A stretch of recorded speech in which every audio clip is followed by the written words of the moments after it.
दिनों पर दिन चमकता चेहरा के पानी के बतहरा दिल में बताई गए रानी।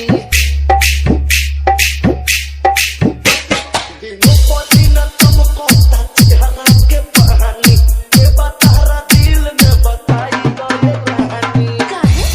स्टार सुपरस्टार सब आपके दीवाने हैं, तो आप क्या कहना चाहेंगे? अरे दीवाने हैं तभी तो हम चर्चे में हैं, लेकिन मैं उनको अपने काबिल नहीं समझती।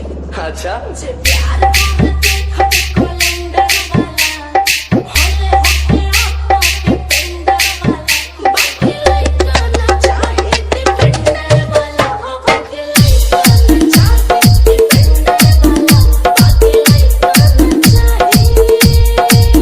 समझ में आया?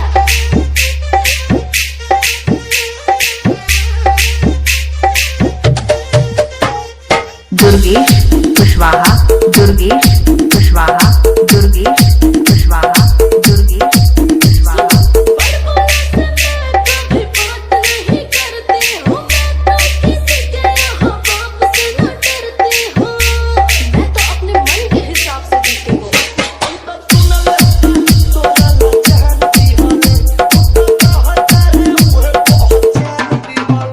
भैंस चराता था ना, तो समझ जाओ कितना दिमाग होगा। उनको छूने के लिए औकात चाहिए, औकात इतना बड़ा होना चाहिए कि आप उनको छू सके। लोमड़ी के हाथ जब अंगूर नहीं लगता है ना, तो बोलता है कि अंगूर खट्टे हैं। तो अपना ही पसंद बता दीजिए। हमको पसंद वाले कैलेंडर वाला, होले पीके लौटे कैलेंडर वाला, बाकी लइका ना चाहे डिपेंडर वाला, बाकी लइका ना चाहे डिपेंडर वाला, बाकी लइका ना चाहे।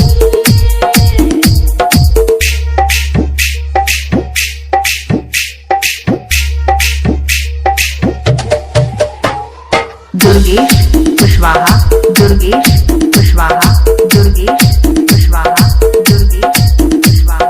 पब्लिक में लगता है ये सब भोले भाले हैं, अंदर तो जगह देखो कितने घोटाले हैं। अरे पूरी दाल ही काली है।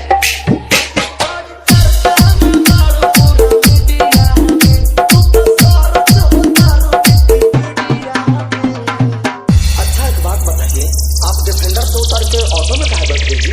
बहुत तकलीफ हो रहा है हमको। हाँ, तो वो भी कौन सा करीना कपूर के साथ दिखाई दे रहे हैं? वो तो स्कूटी पे ही सवार है। तो आप क्या कहना चाहती हैं? ठेला वाला हो या सिलेंडर वाला, छोटी होके आता जितेंद्र वाला, बाकी लइका ना चाहे डिपेंडर वाला, बाकी लइका ना चाहे डिपेंडर वाला, बाकी लइका ना चाहे। दुर्गेश कुशवाहा, दुर्गेश अरे ऑटो पे कुशवाहा, चढ़ने की औकात नहीं दुर्गेश थी और कुशवाहा, डिफेंडर की बात करते हैं। कुशवाहा।